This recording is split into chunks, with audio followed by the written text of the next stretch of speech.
And I'd like to welcome my guest, David Clark. How you doing? Yes, welcome. Yes, I'm here. It's lovely to see you. Now, well, I was sort of sitting at a table at the Gospel Music Festival, and all of a sudden, a friend of yours brought you up to me because he mentioned that you would be a great guest for my programme. Oh, did he? I didn't realise that. That's good. I'm pleased about that. That's good. Well, I was there because the band Asylum Seekers were featuring there, and they're doing some... We collaborated, got together to do a punk rock opera called Borstal Boy, and they're a brilliant band. That's right, yeah. That's good.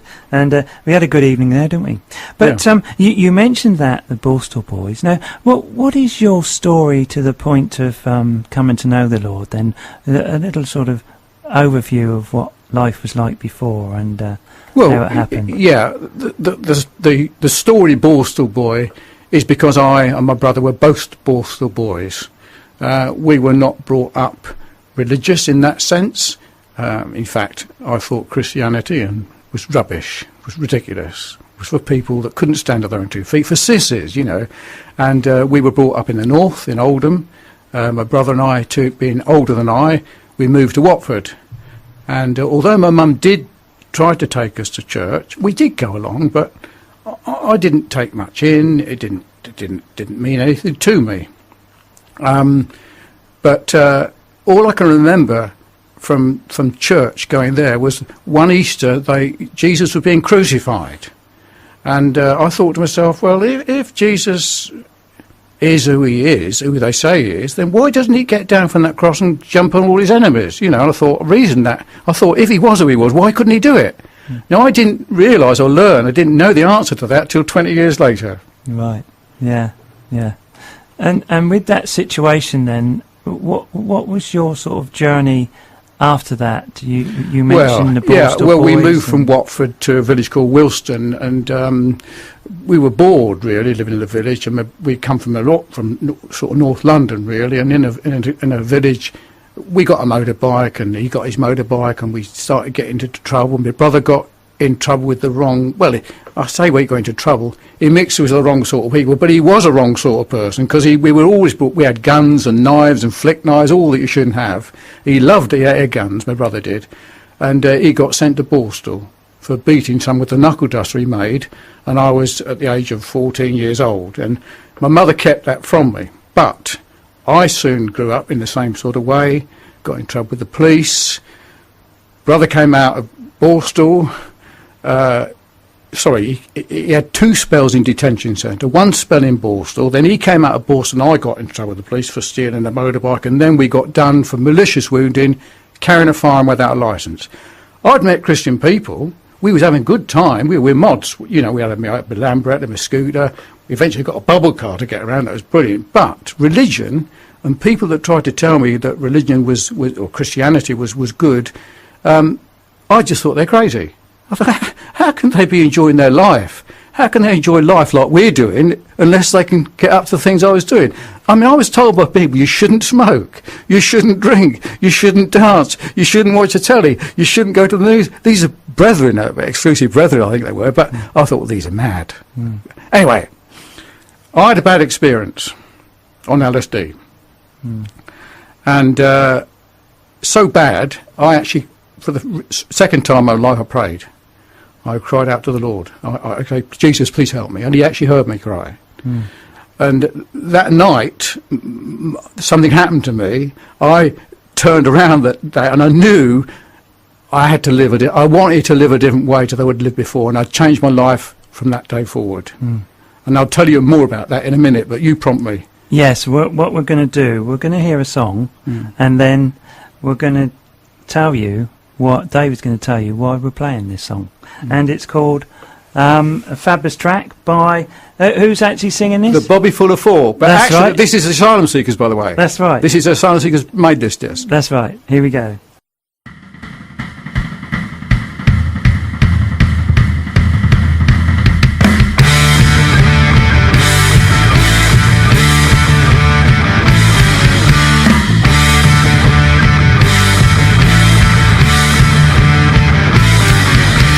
Breaking rocks in the hot sun.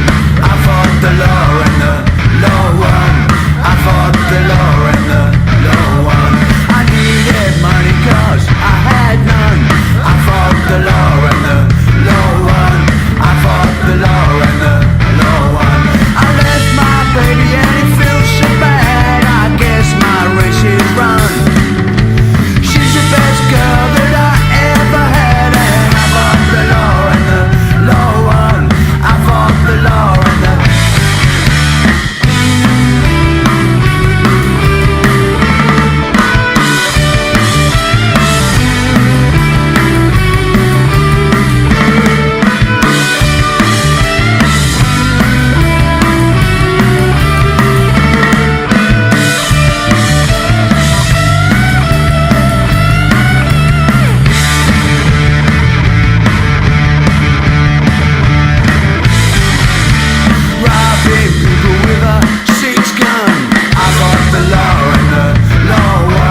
the law and the law won.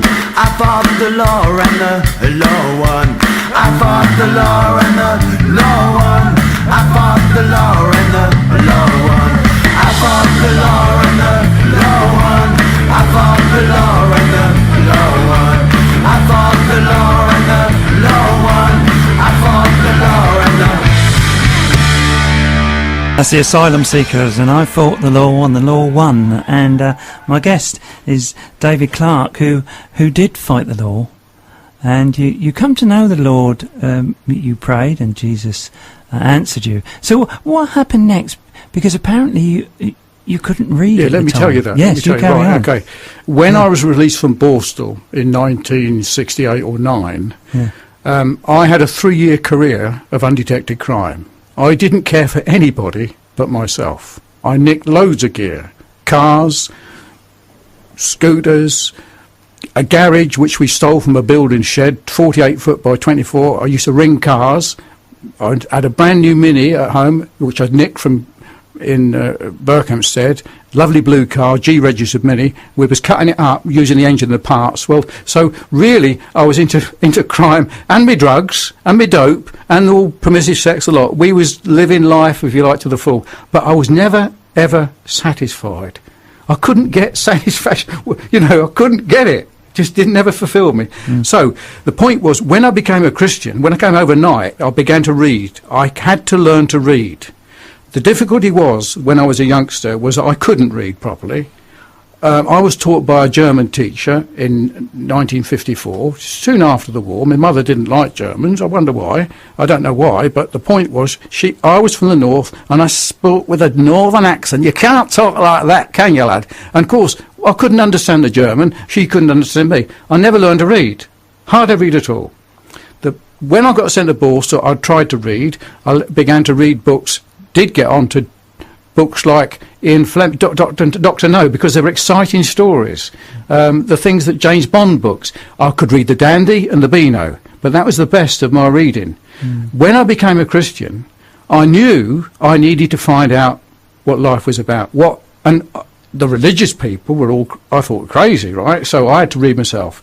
So I learned myself to read, and in my reading that year, I must admit I had about 4 or 5 pages of foolscap paper with words I've got to learn what they meant, okay? So I learned the essential the doctrines of the gospel, the truth of Christ, who he came to be.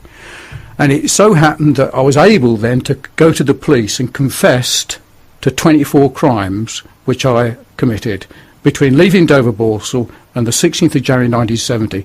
The day of my conversion, my life changed, and I followed as best I could the law, right? That's what made me read the Bible. Now, people need to read.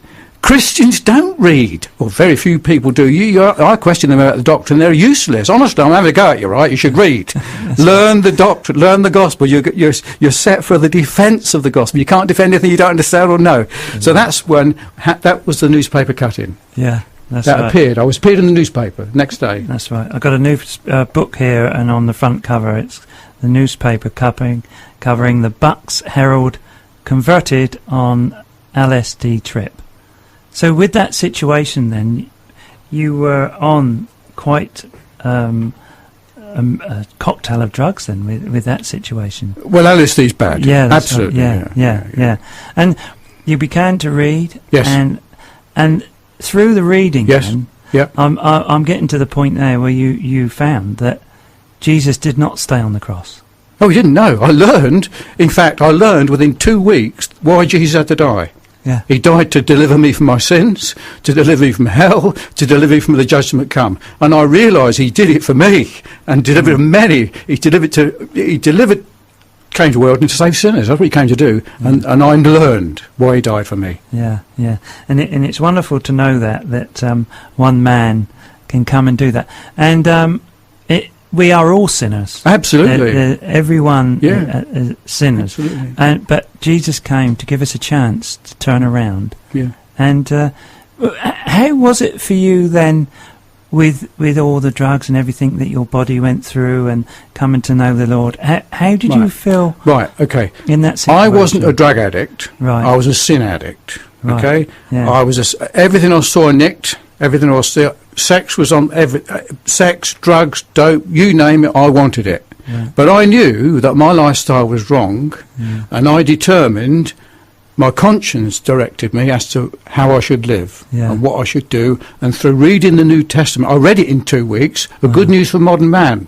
Right. Now now I thought I understood it, but I didn't. Well, I understood the essential parts. Yeah. You know, it's good, very simple English, but I learned who Jesus was. Yeah. And I had to read more and more and more to find out the ins and outs of Christian stuff, or religion, put it that way. Yeah, yeah.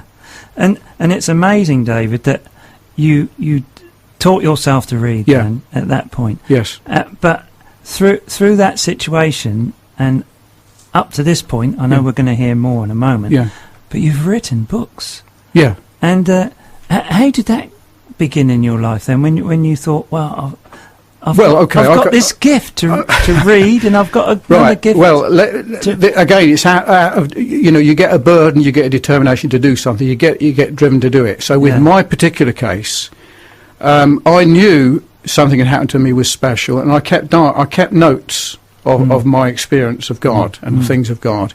And my brother, he carried on his lifestyle, a flamboyant lifestyle, because he was a lad older than me. He was a managing director of his own company called Tudor Charm in Milton Keynes. Everything he did was extremely perfect, brilliant. However, he went through a business breakdown. He went into liquidation, he went through a divorce, he ended up going to Thailand. And in Thailand, he tried to start a business called Paradise Movies. The thing was, he got up to all sorts of tricks out there, and reports were in the news of the world of some of his antics. He then went on to the Philippines to start another company, which was to do with Paradise Express, he called himself. And he was arrested, sent to jail for 16 years. And when I got news of it, it shocked me. It was within 5 years of his sentence, he wrote to me to say he'd read C.S. Lewis's book. He too had become a believer, become a Christian in the jail after his lifestyle. And I went out on a mission to him. But it was that moment when he wrote to me and he told me he had become a Christian, I decided I got to write the story. That's why I wrote my book, Converted on LSD Trip, because it's telling the story of what Christ has done for me, what Jesus did for my brother, and we learned many others too. Yeah. We'd have another song at that point. Now, what's this second track? Right, this song is a little bit about... It's a funny song. It's not funny. It's good. I like the song. People think I can't sing. Well, I can't sing, but my daughter's going to sing it to you. It's one of the tracks called Mr. Very Guilty, and it's the scene setting of when I went to court to confess to the 24 crimes that I committed. Macy's going to sing it. Macy, come here, please. Yeah. You go around. Macy's 7 years old. Right. And she's a performing artist too. She's going to sing to the audience. That's right.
Was intent to tell.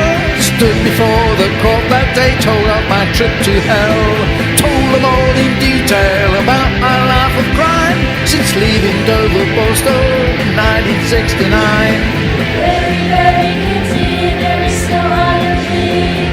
Very, very guilty, it's like we used to be.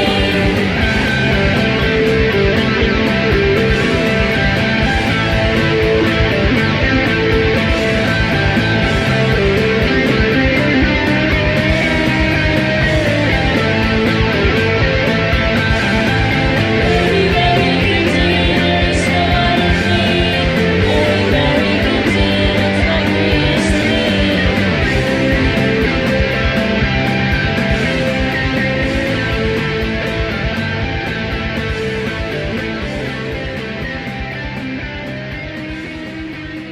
Well, that was well done, Maisie. Sorry about the beginning there, and didn't get you sorted out with the techniques probably. But this is live radio on 93.7 Express FM, and it's Terry in the building, and that was Maisie singing along. What was the track called again? I was trying to... Mr. Very Guilty. Mr. Very Guilty. You can get it on YouTube, actually. That's right, Go yeah. and type in Mr. Very Guilty, we've got a video. That's brilliant. That's Yeah. the Asylum Seekers.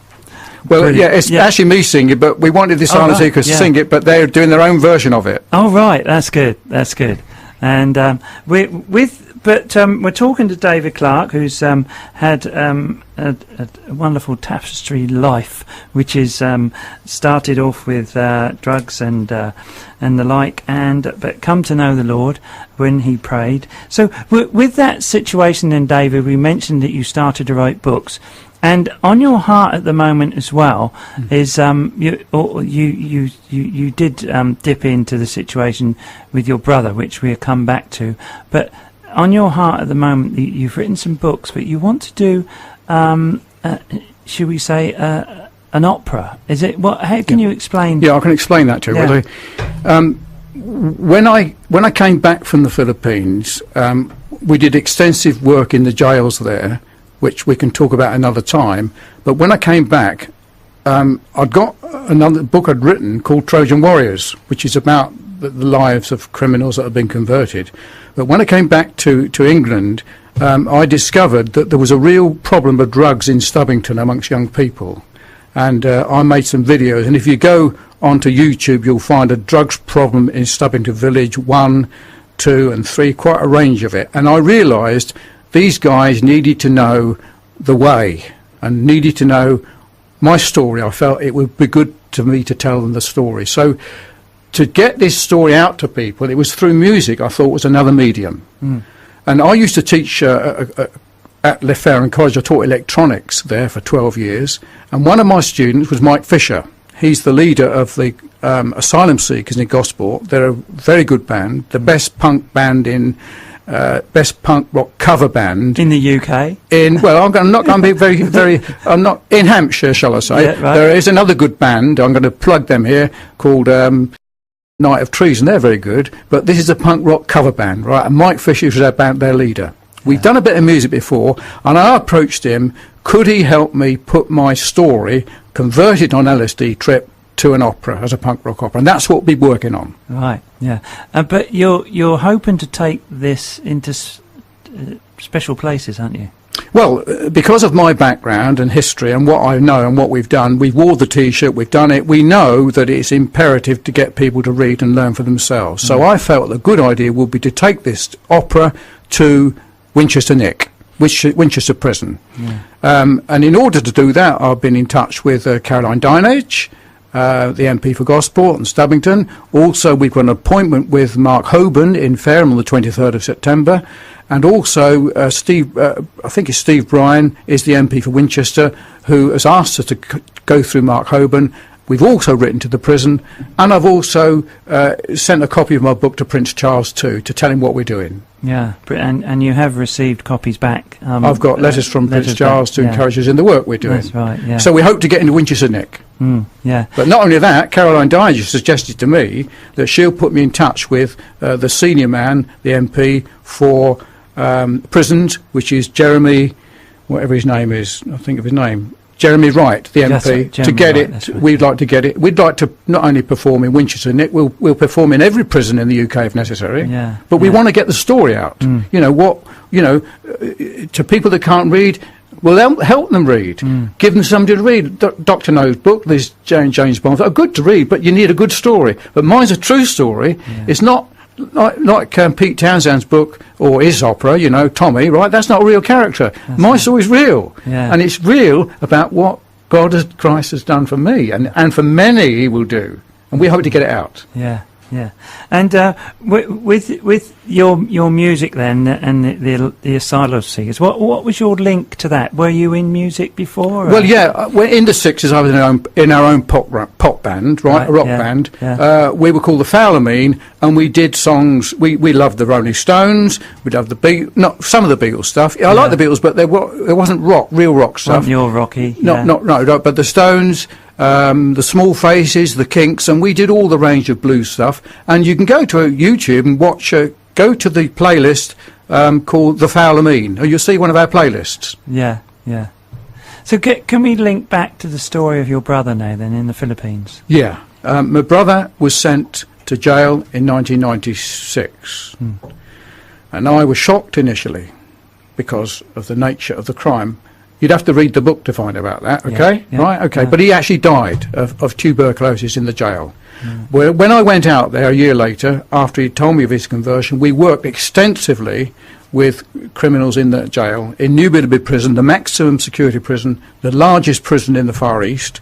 And as a result of our first mission, we had 5 weeks preaching, not only in New Billerby Prison, but the other jails of the Philippines. And Monica Karani, a Filipino pastor out there, took me to Angeles City Jail, and we preached there. There's a YouTube video about that, but he's rang me today, that guy. He wants to come to England to do work in our jails here. However, as a result of that, I wrote the second book, which is called Trojan Warriors, and it contains the story of our mission to the Philippines.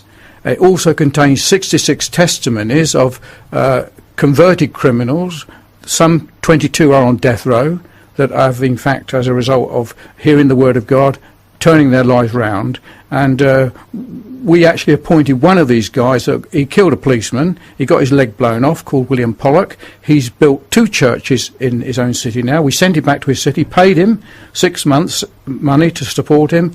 He's got an extensive prison ministry in Baguio City and Benguet Provincial Jail. He's got 2 churches, a theological training institute there. Again, you can go and see his work. All the result of what Christ has done for him. Yeah, wonderful. You know, God is working in people's lives, right. you know. But people can laugh and jeer. But I will speak to the most notorious, outrageous, I don't care who they are, I know what Christ has done for me, and he can do for them. Right, he can do. And even Dave Courtney, when I came back from the Philippines, I went to see Dave Courtney, right? If you know Dave Courtney, he knows who I am. He keeps me at arm's length a little bit because he's a bit embarrassed about the religious side.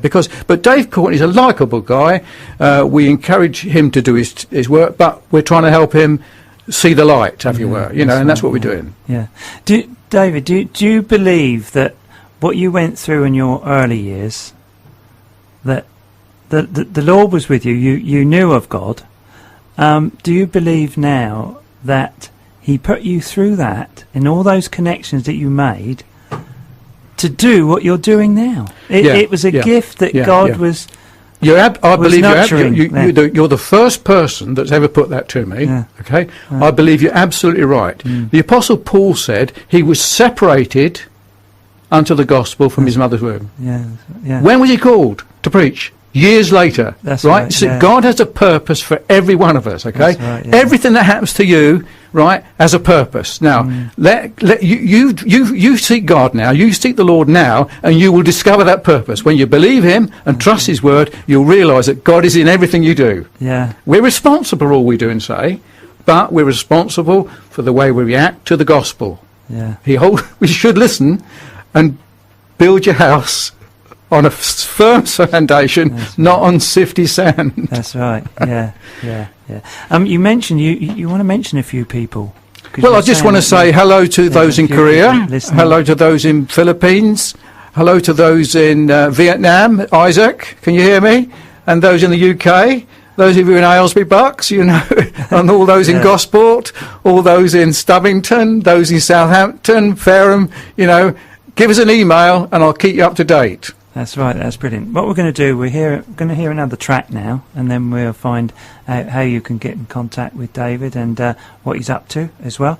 And maybe with this final track, can you explain again what this is all about? Do you want me to give the title of it? Track 3, yes. Right, track 3 is called Borstal Breakout. Now, the reason why we're using this is because I broke out of my Borstal condition, okay, and now I'm completely free. And, we're using metaphors to express real life experience, and that was what our punk rock opera is all about.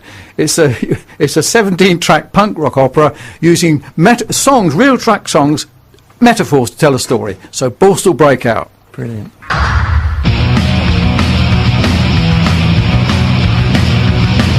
shouldn't need a shout for something I didn't do. And all I can think of, baby, is think of you. Now don't worry, baby, I'm coming back to you. It's gonna be a Borstal breakout. It's gonna be a Borstal breakout. It's gonna be a Borstal breakout.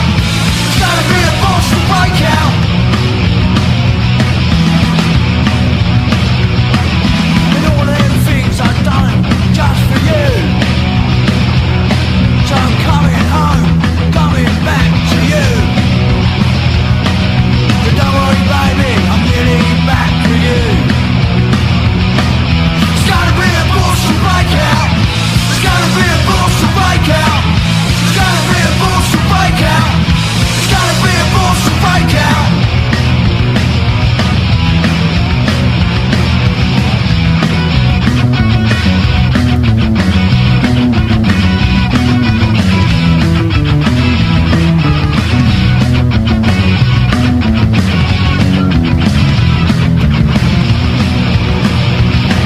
It's gonna be a Borstal breakout.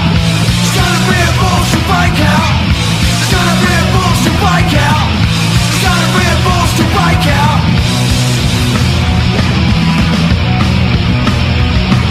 And now I'm over the wall. I'm nearly home. Coming through that door. Coming back for good. Now I'm nearly home. I'm nearly back to you. It's gonna be a Borstal breakout. It's gonna be a Borstal breakout. It's gonna be a Borstal breakout. It's gonna be a Borstal breakout. Just a fabulous track there. That's the Asylum Seekers again.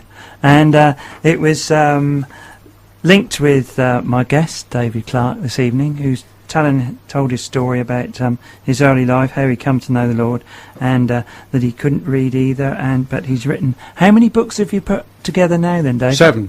Wonderful. And you are, like you say, you're talking about the opera, and also you're talking about hopefully getting books into prisons. And how do people actually acquire your book? How can people acquire your books? You can directly from me or go to our website. I'll give you the website now. It's www.trojanhorseinternational.com. My number 074 11 99 0007. That's brilliant. And it was fabulous to meet you. It was a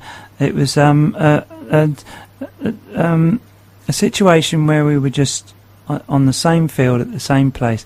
And so your vision now is, like you say, to go into prisons with hopefully getting the opera together, and also some prisons want copies of your books. Yeah, I've had my book went out to 30 prison chaplains, and I've had a request for 400 copies of my book from HMP Belmarsh, HMP Parkhurst, HMP Risley and HMP Manchester. And of course we'll have to fund that somehow, but we want to get the story into the jails, and we'll send the book somehow.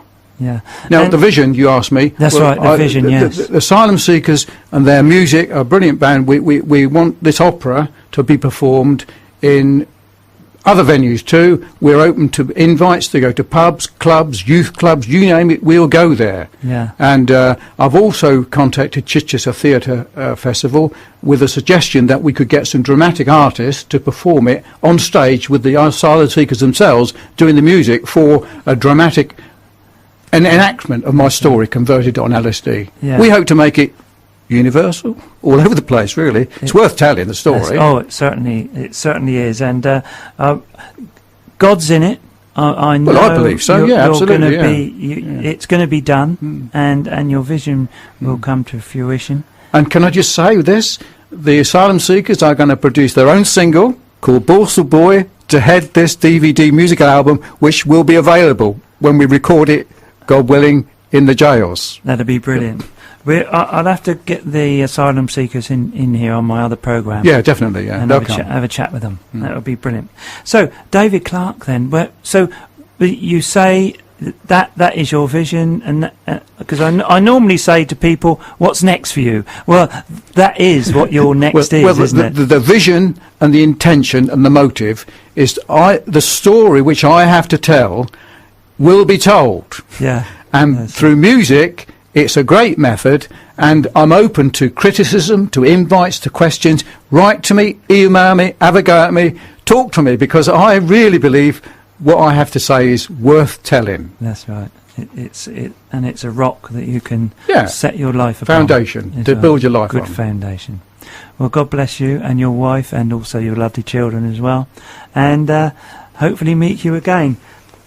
A fabulous track we've got lined up for you now, and it's Stuart Townsend and My First Love.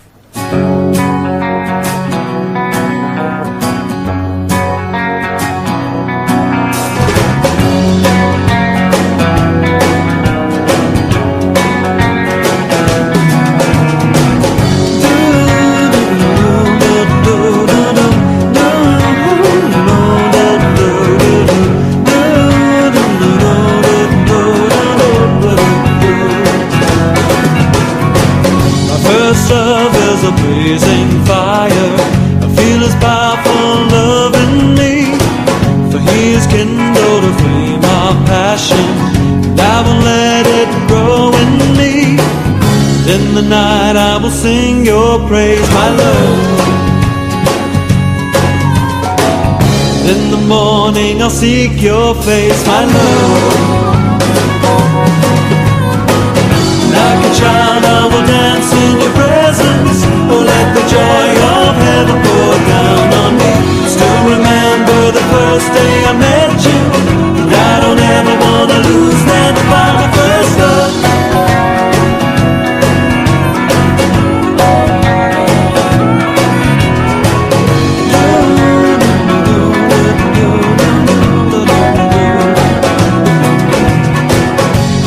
Love is a rushing river, a waterfall that will never cease. In the torrent of tears and laughter, I feel a healing power release. And I will draw from your well of life, my love. In your grace I'll be satisfied, my love. Like a child I will dance in your presence. Oh, let the joy of heaven pour down on me. Still remember the first day I met you, and I don't ever want to lose that fire.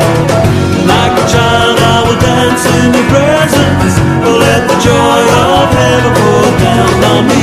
Still remember the first day I met you, and I don't ever want to lose that fire. My first love,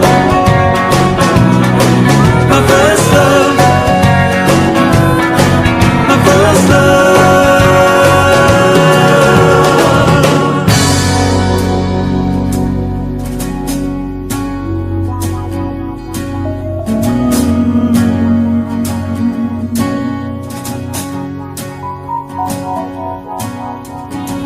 Restore the years of the church's slumber. Revive the fire that has grown so dim. Renew the love of those first encounters, that we may come alive again. That we may come alive again.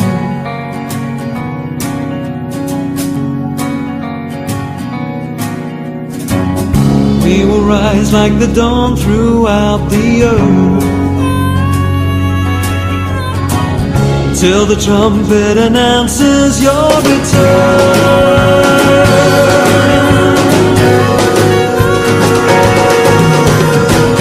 Like a child I will dance in your presence, oh let the joy of heaven pour down on me. Still remember the first day I met you, and I don't ever want to lose that fight. Like a child I will dance in your presence, oh let the joy of heaven pour down on me. Still remember the first day I met you, and I don't ever want to lose that fight. My first love, my first love, my first love, my first love, my first love, my first love, my first love, my first love.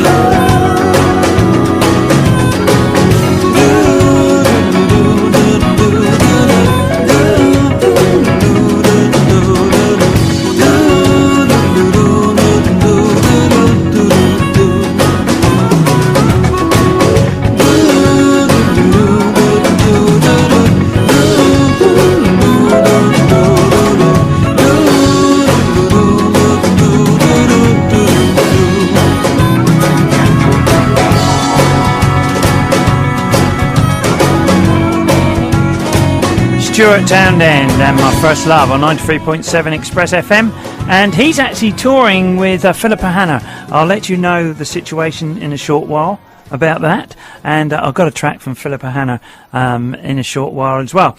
And if you want to find out more about the Borstal Boy and the punk rock opera by the Asylum Seekers and with David Clark, then please go onto the website, which is www.trojanhorseinternational.com, or you can call him on 07411999307.